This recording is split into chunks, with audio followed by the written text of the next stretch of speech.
Hello student, स्वागत है आपके अपने चैनल अनिल कुमार लेक्चर में। फ्रेंड्स, आज हम देखेंगे क्लास 9 मैथ का पार्ट नंबर 2, जिसमें पार्ट नंबर 2 में अपन देखेंगे 1.2 एक्सरसाइज। ठीक है, ये जो रहेगा पार्ट नंबर 2 रहेगा। पिछली वीडियो में हमने पार्ट नंबर 1 को पढ़ा चुका है, तो इस वीडियो के डिस्क्रिप्शन बॉक्स में पार्ट 1 वाली वीडियो की लिंक दी जाएगी, वहां से जाके आप पार्ट 1 को देख सकते हैं। तो चलिए गाइस, हम स्टार्ट करते हैं एक्सरसाइज 1.2। चलिए हम पहला क्वेश्चन ले लेते हैं। यहाँ पर पहला क्वेश्चन क्या दिया गया है, देखिएगा। नीचे दिए गए जो कथन है वह सत्य है या असत्य, उनका कारण बताना है। अपने को बताना है प्रश्न में सत्य या असत्य, कारण सहित बताना है।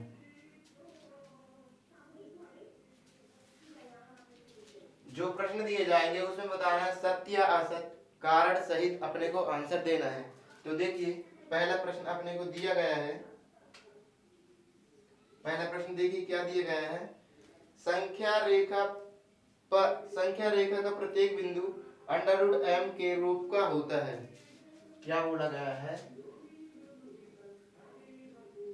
संख्या रेखा का प्रत्येक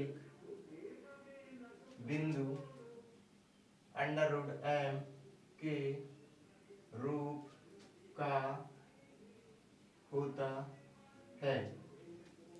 √m के रूप का होता है, जहां m एक प्राकृत संख्या है।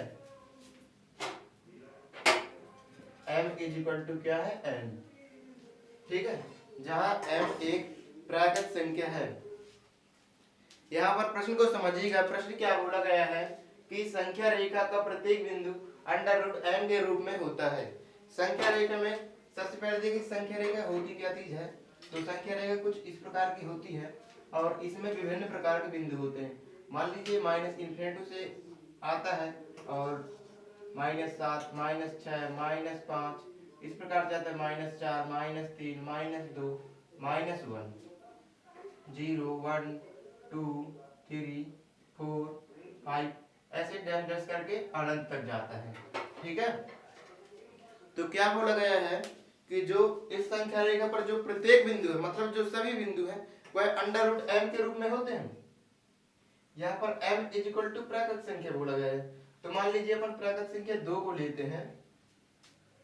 क्या लिए? 2। तो 2 √m के रूप का है। और यदि किसको लेते हैं? 4 को लेते हैं। किसको? 4 को लेके चेक करते हैं तो 4 √4 के रूप का नहीं है, बल्कि 2 के रूप का हो जाता है। ठीक है, तो आप कारण में क्या लिखेंगे? कारण में लिखेंगे कि जो 4 है वह √4 के रूप का नहीं है। ठीक है, यह किसके रूप का है?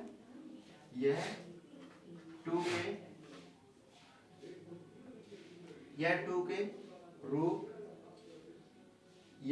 के रूप का हो जाएगा। यदि हम 4 को √4 के रूप में लिखे तो यह 2 के रूप में हो जाएगा, मतलब यह √ के रूप में नहीं रहेगा। तो इसका कार्य यही रहेगा और इसका आंसर क्या रहेगा? नहीं। ठीक है, मतलब संख्या रेखा की जो प्रत्येक बिंदु पर संख्या रेखा का प्रत्येक बिंदु √m के रूप में नहीं हो सकता। हमने एग्जांपल दिया 4 का, क्योंकि 4 को यदि √ के रूप में लिखेंगे तो वह 2 के रूप का हो जाएगा। अतः इसका आंसर क्या होगा? नहीं। संख्या रेखा पर प्रत्येक बिंदु √m के रूप का नहीं होगा। यहाँ पर प्रत्येक बिंदु की बात कर रहा है, इसलिए नहीं होगा। ठीक है, यदि कुछ बिंदु की बात करता है, यदि बोलता है संख्या रेखा में कुछ बिंदु √m के रूप में होते हैं, तो ये सत्य रहता। लेकिन यहाँ पर क्या बोला गया? प्रत्येक बिंदु। तो यहाँ पर देखा गया है कि प्रत्येक बिंदु √m के रूप में नहीं होता। m = n बोला था, मतलब प्राकृत संख्या, तो हमने प्राकृत संख्या 4 को लिया, इसको अंडर रूट के रूप में तो हमने लिखा, लेकिन अंडर रूट से निकल गया और 2 के रूप में आ गया, मतलब अंडर रूट के रूप में यह 2 नहीं आया। ठीक है, तो पहला क्वेश्चन का आंसर यही रहेगा। चलिए अब हम नेक्स्ट क्वेश्चन की ओर बढ़ जाते हैं। तो देखिए प्रश्न नंबर 2। चलिए अब हम इसे रब कर देते हैं। नेक्स्ट क्वेश्चन देखिए,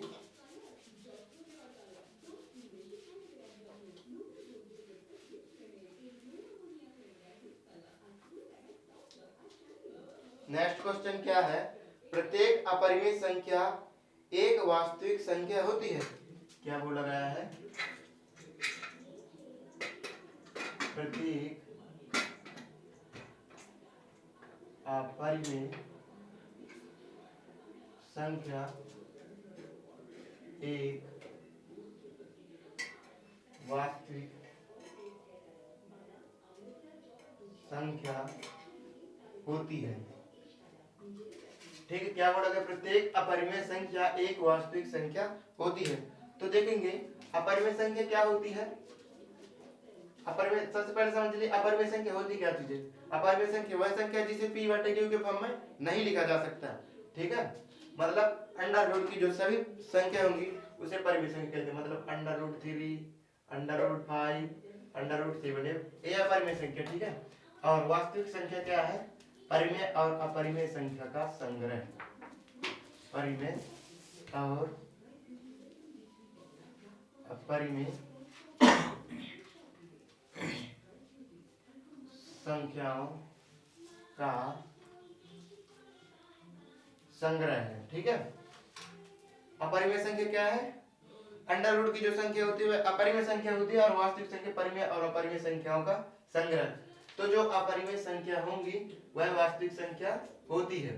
ठीक है, अपरिमेय संख्या वास्तविक संख्या में है ना, तो इसका आंसर रहेगा, इसका आंसर लिखिए, क्या लिखिए, प्रत्येक अपरिमेय संख्या एक वास्तविक संख्या होती है। तो हाँ, अब क्यों होते हैं कारण लिखना है, तो कारण में लिखिएगा क्योंकि इनमें से कोई से एग्जाम्पल उठा लीजिए, क्योंकि अंडर रूट 3 एक वास्तविक संख्या है। या आप एक और आंसर लिख सकते हैं कि हाँ, क्योंकि जो वास्तविक संख्या होती है परिमेय और अपरिमेय संख्या का संग्रह होता है, और वास्तविक संख्या में अपरिमेय संख्या आ जाती है, तो जो प्रत्येक अपरिमेय संख्या रहेगी वह वास्तविक संख्या हो सकती है। ठीक है, लेकिन जो वास्तविक संख्या होगी वह परिमेय संख्या, प्रत्येक वास्तविक संख्या अपरिमेय संख्या नहीं हो सकती। ठीक है, तो इसका आंसर क्या रहेगा कि हाँ, अपरिमेय संख्या एक वास्तविक संख्या है, और यहाँ पर हमने कारण भी दिया क्योंकि अंडर रूट 3 एक वास्तविक संख्या भी है और अपरिमेय संख्या भी है। ठीक है, मतलब जो प्रत्येक अपरिमेय संख्या रहेंगी, ये सभी जो अपरिमेय संख्या रहेंगी वास्तविक संख्या में है। तो इसका आंसर यही रहेगा। आंसर इसको इस प्रकार से लिख सकते हैं। चलिए अब हम नेक्स्ट क्वेश्चन की ओर बढ़ते हैं। आई होप कि फ्रेंड्स आपको समझ में आ रहा होगा।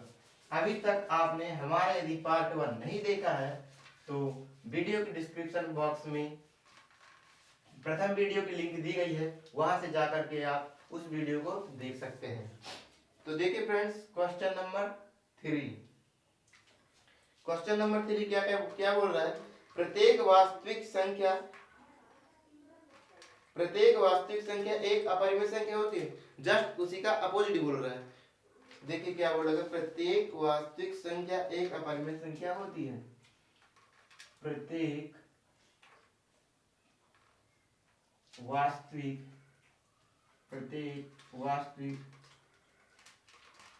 संख्या एक अपरिमेय संख्या होती है। क्या बोला गया, प्रत्येक वास्तविक संख्या एक अपरिमेय संख्या होती है, मतलब सभी आप जो वास्तविक संख्या अपरिमेय संख्या होंगी, अपने को ये बताना है। ठीक है, यह कथन बोल रहा है। तो सबसे पहले जानिएगा वास्तविक संख्या क्या होती है। अभी हमने पिछले क्वेश्चन में बताया कि 2/1, 3/1, 4/5, √3, √5, √7 ऐसे ऐसे ये वास्तविक संख्या होती हैं। और अपरिमेय संख्या क्या होती है? √3, √5, √7 ऐसे डैश डैश करके होती है। ठीक है, तो आंसर में क्या लिखेंगे यहाँ पर समझिएगा। ठीक है, बोला गया है कि प्रत्येक वास्तविक संख्या मतलब सभी वास्तविक संख्या क्या बोलेगा, सभी वास्तविक संख्या एक अपरिमेय संख्या होती है। तो मान लीजिए सभी की बात कर रहा है तो हम एक इसे उठा के देखते हैं कि यह एक परिमेय संख्या है या नहीं। यदि हम 2/1 को देखें तो 2/1 अपरिमेय संख्या में बिलोंग कर रहा है? नहीं कर रहा है। 2/1 अपरिमेय संख्या में बिलोंग नहीं कर रहा है, अतः वास्तविक संख्या अपरिमेय संख्या नहीं होंगी। ठीक है, तो यहाँ पर लिखिएगा नहीं, प्रत्येक वास्तविक संख्या अपरिमेय संख्या नहीं होंगी। नहीं, प्रत्येक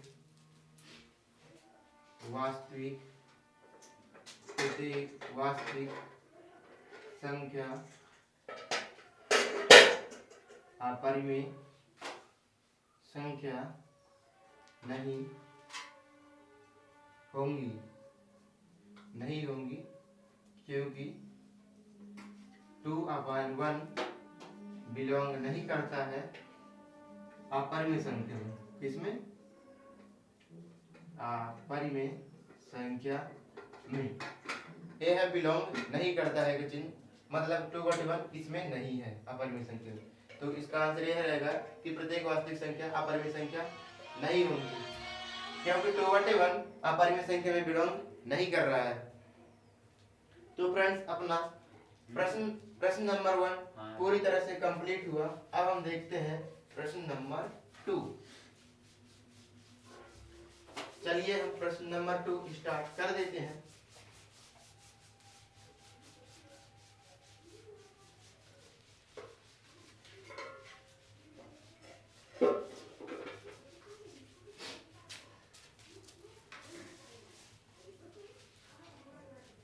देखिए प्रश्न नंबर 2 क्या बोला गया है, क्या सभी धनात्मक पूर्णांकों के वर्गमूल अपरिमेय होते हैं? यदि नहीं तो एक संख्या का वर्गमूल उदाहरण सहित बताइए। क्या बोला गया है? प्रश्न नंबर 2 का पहला प्रश्न है, क्या सभी धनात्मक पूर्णांकों के वर्गमूल, बोला गया है धनात्मक पूर्णांकों के वर्गमूल अपरिमेय होते हैं। धनात्मक पूर्णांकों के वर्गमूल अपरिमेय होते हैं। सभी बोला गया है, सभी धनात्मक पूर्णांकों के वर्गमूल अपरिमेय होते हैं। अपने को बताना है होते हैं तो क्यों होते हैं, यदि नहीं होते तो क्यों नहीं होते, एक एग्जांपल के थ्रू समझाइए। ठीक है, सबसे पहले आप धनात्मक पूर्णांक जान लीजिए। धनात्मक मतलब ऋणात्मक संख्या नहीं होगी। पूर्णांक का मतलब जान लीजिए। पूर्णांक क्या होता है, मतलब अनंत से शुरू होकर माइनस अनंत से शुरू होकर प्लस अनंत तक जाने वाली जो संख्या होती है उसे ही अपन पूर्णांक संख्या कहते हैं। ठीक है, मान लीजिए एक धनात्मक पूर्णांक अपन ले लेते हैं, मान लीजिए 4 ले लेते हैं। ठीक है, और बोला गया है कि इसका वर्गमूल, धनात्मक पूर्णांक का वर्गमूल, इसका वर्गमूल करेंगे तो अब वह संख्या जो होगी अपरिमेय संख्या होगी। अपरिमेय मतलब अंडर रूट की संख्या। ठीक है, मतलब √3, √5, √2 इस प्रकार की, मतलब जिसका अंडर रूट तोड़ा ना जा सके। तो बोला गया सभी धनात्मक पूर्णांक, हमने एक ले लिया धनात्मक पूर्णांक। ठीक है, और इसका अगर हल किया तो 2 आ गया, मतलब यह जो 2 आया अपरिमेय संख्या में बिलोंग नहीं करता है, अतः सभी धनात्मक पूर्णांकों के वर्गमूल अपरिमेय संख्या नहीं होंगे। हमने एग्जांपल दिया, क्या लिखेंगे आंसर? नहीं, क्योंकि √4 का वर्गमूल क्या आया 2, जो कि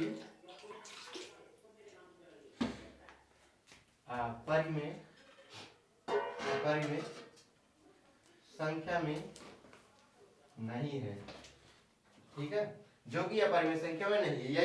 यही आप आंसर लिखेंगे, नहीं √4 का वर्गमूल 2 होता है, जो कि अपरिमेय संख्या में बिलोंग नहीं करता है, ठीक है। अब देखिए, अब जो क्वेश्चन आने वाला है, very very very most important question आने वाला है। यह आपकी परीक्षा की दृष्टि से बहुत ही इंपॉर्टेंट प्रश्न रहेगा। यहाँ पर देखिएगा, ये जो क्वेश्चन आने वाले हैं पक्का है कि एक आपके परीक्षा में आ जाएगा।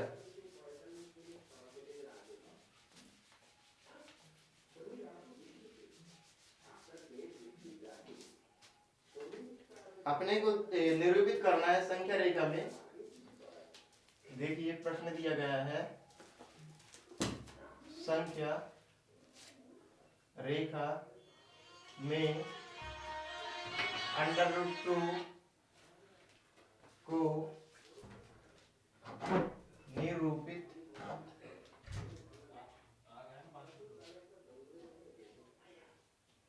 कीजिए। क्या दिया गया?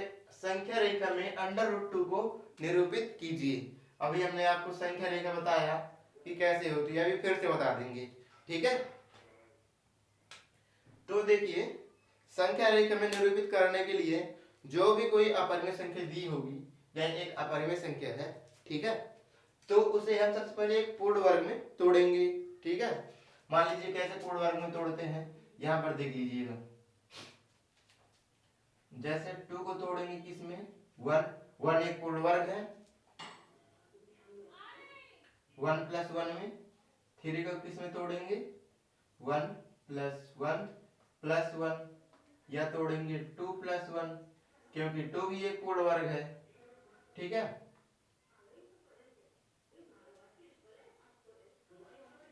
ठीक है, इतना लिख दोगे तो आपका काम हो जाएगा।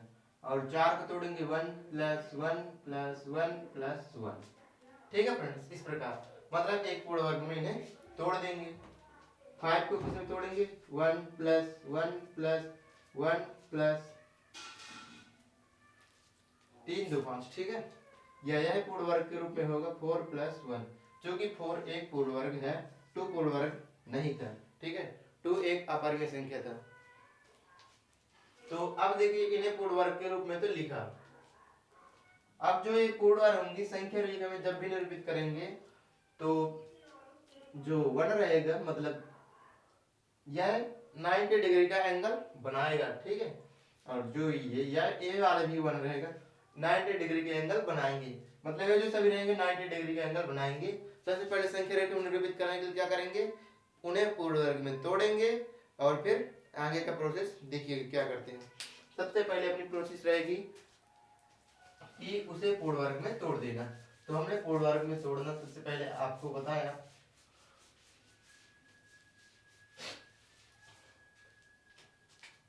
तो देखिए, सबसे पहले हम पूर्ण वर्ग में तोड़े √2 को, तो 1 + 1 में टूटा, ठीक है।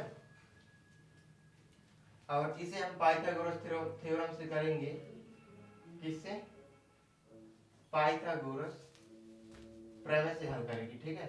1 + 1 में टूटा, पाइथागोरस प्रमेय क्या होता है, कर्ण का वर्ग = लंब का वर्ग प्लस आधार का वर्ग, ठीक है। लंब क्या है, लंब को 1 मान लेंगे, जिसको तोड़ेंगे उनमें से एक लंब मान लेंगे, एक आधार मान लेंगे, और 1 ही ए है।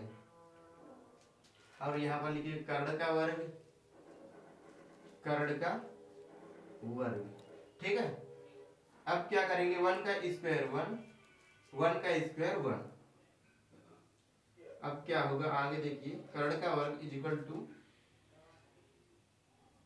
2, और यहां से यदि इस 2 को उस पार ले जाए तो क्या हो जाएगा, √2।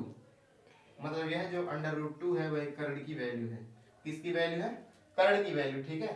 सबसे पहले अपन ने क्या किया कि जो √2 है उसे एक पूर्ण वर्ग में तोड़ा, फिर हमने पाइथागोरस थ्योरम की मदद से यह पता लगाया कि √2 क्या है। ठीक है, तो √2 का पता चला कर्ण है, तो अब हम इसे संख्या रेखा पर निरूपित कर देते हैं। तो देखिए आगे क्या करेंगे, आगे प्रोसेस देखिए।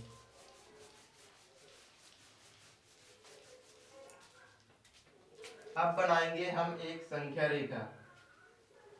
देखिए संख्या रेखा कुछ इस प्रकार की होती है। यहां से लिखेंगे -2 -1 0 1 2 3। इस प्रकार की क्या होती है, एक संख्या रेखा होती है। ठीक है, संख्या रेखा पर हमने कुछ नंबर लिखा, क्या आया था √2 = 1 + 1 होता है। जो 1 है इसे लिख देंगे 1 सेंटीमीटर। ठीक है, तो हम यहाँ पर एक बिंदु मान लेते O, एक O है। ठीक है, यह जो 0 है यह O का काम नहीं कर देगा। ठीक है, तो यहाँ से हम एक दूरी लेते हैं, मान लीजिए 1 सेंटीमीटर की ये दूरी है। ठीक है, यह क्या होगी, आधार हो गई। ठीक है, और जो दूसरा है उसे मान लेंगे AB, इसे माने OA, इसे मानेंगे AB, यह भी 1 सेंटीमीटर। तो यहाँ पर कोई बिंदु A है, क्या है A, इसे यहाँ पर नहीं लिखते, यहाँ पर लिख देते हैं AB = 1 सेंटीमीटर। अब A से ऊपर की ओर मतलब 90 डिग्री का एंगल बनना चाहिए। ठीक है, तो यह क्या होगा 1 सेंटीमीटर। अब क्या करेंगे, इसे मिला देंगे, और जो मिलाने के बाद बना वह कर्ण बना, और कर्ण की वैल्यू क्या है √2। यहाँ पर हमें √2 प्राप्त हो गया। अब यह तो ऊपर √2 प्राप्त हुआ, हमें संख्या रेखा पर √2 प्राप्त करना है। तो यहाँ पर हम एक चाप रखेंगे और यहाँ पर एक ऐसे ऐसे आ जाएगा, तो यहाँ पर √2 रहेगी। तो इस प्रकार हमें संख्या रेखा पर बनाना था, √2 हमने वही कर दिया, ये √2 पर हमने इसे दर्शा दिया। अब देखिए हम एक और एग्जांपल ले लेते हैं, उस पर करते हैं कि उसे कैसे दर्शाते हैं संख्या रेखा में। तो देखिए √2 को संख्या रेखा पर कैसे दर्शाएंगे हमने बता दिया। अब हम बताते हैं √3 को संख्या रेखा पर कैसे दर्शाएंगे। तो देखिए √3 को क्या लिखेंगे, 1 + 1 + 1। ठीक है, और पाइथागोरस प्रमेय में हमेशा 3 वैल्यू होती, कितनी, 1 2 3 4, इसमें 4 हो गए, तो क्या करते हैं 2 + 1 कर लेते हैं। ठीक है, अब पता करते हैं पाइथागोरस प्रमेय से। क्या करेंगे, पाइथागोरस प्रमेय से। पाइथागोरस प्रमेय क्या होता है, कर्ण का वर्ग = लंब का वर्ग प्लस आधार का वर्ग। इसे क्यों लगा रहे हैं, क्योंकि हम पता करना चाहते हैं कि इनमें से लंब कौन है, आधार कौन है और कर्ण कौन है। ठीक है, तो जो जिसे हम पूर्ण वर्ग बनाएंगे वो दोनों लंब और आधार रहेंगे, हमको इतना पता है। ठीक है, तो अपन चेक करते हैं कि यह हो जाएगा 2 का वर्ग, यह 1 का वर्ग। 2 का वर्ग क्या होगा, यह किस में टूटेगा, √2 में। यहाँ पर √2 लगाएंगे। ठीक है, √2 का स्क्वायर 2 + 1, और 2 + 1 क्या हो जाएगा 3। यह किसकी वैल्यू निकल रही है, कर्ण का वर्ग, कर्ण का वर्ग, कर्ण का वर्ग। और वर्ग यदि उस पर जाता है तो किस में बदल जाएगा, √ में। किसमें, √ में।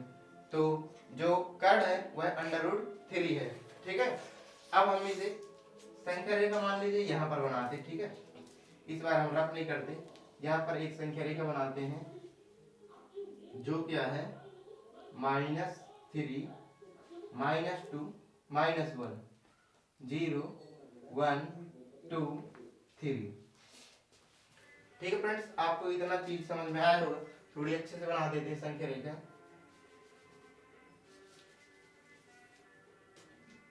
देखिएगा यहाँ पर -2 -1, यहाँ पर 0 1 2 3, ऐसे अनंत तक जाएगा। यहाँ से अनंत तक भी, यहाँ से अनंत से स्टार्ट होगा और अनंत पर जाके खत्म होगा। ठीक है, अपने को पता नहीं। अब देखिए अपने को संख्या क्या दी गई है, इसे मान लेंगे O A is equal to √2 और A B is equal to क्या मान लेंगे 1। ठीक है, तो अभी हमने ज्ञात किया था कि √2 का तो बनाना आप जानते हो, मैं √2 का बना दे रहा हूँ। यहाँ पर 1 सेंटीमीटर ए बी, ऐसे था क्या √2। ठीक है फ्रेंड्स, कुछ इस प्रकार √2 अपन बनाए थे, √2 को निरूपित किए थे, जो कि हमने √2 को निरूपित कर दिया। इसकी वैल्यू यहाँ कहीं आई थी √2 की। सभी पर 90 डिग्री का एंगल बनना चाहिए, तो हम बी से इसे क्या मान, इसको किस प्रकार निरूपित किए थे, O A is equal to 1 centimetre, O B is equal to A B is equal to 1 centimetre. पिछले क्वेश्चन को आप ध्यान दीजिए, तो इसे अपन मान लेंगे बी सी। क्या मान लेंगे, बी सी। ये चीज अपन पिछले क्वेश्चन में देखे थे। ठीक है friends, O is equal to 1 centimetre, A B is equal to 1 centimetre, तो B C is equal to 1 centimetre. इसे कुछ इस प्रकार से बनाएंगे, बी सी 1 सेंटीमीटर, क्या हुआ 1 सेंटीमीटर। इसे ऐसे क्यों ले गए, क्योंकि यहाँ पर 90 डिग्री का एंगल बनना चाहिए। ठीक है, 90 डिग्री का एंगल बनना चाहिए, यहाँ पर 90 डिग्री का एंगल बना। इसे मिला दिए और यह जो मिली यह कर्ण मिली, और हमें पता है कि कर्ण की वैल्यू √3 है। ठीक है, कर्ण की वैल्यू क्या है, √3। तो देखिए यह तो मिली ऊपर की ओर, मतलब संख्या रेखा पर नहीं मिली, तो हम संख्या रेखा पर मिलाने के लिए यहाँ पर ऐसे करेंगे, और यहाँ पर चाप की मदद से यह ऐसे कुछ हो जाएगा, तो यहाँ पर मिल जाएगी √3। तो इस प्रकार से अपने को निरूपित करना है √2 और √3 को। इसी प्रकार √5 को फिर इसे आगे बढ़ाएंगे, फिर इसमें मिला देंगे। ठीक है फ्रेंड्स, तो √4 को मिलेगी, फिर आगे बढ़ाएंगे, फिर इसमें मिला देंगे, फिर मिलेगी √5 की वैल्यू। इसी प्रकार अपन करेंगे। तो आई होप फ्रेंड्स आपको वीडियो पसंद आई होगी। यदि वीडियो पसंद आती है तो वीडियो को लाइक कीजिए और चैनल को सब्सक्राइब कर लीजिए।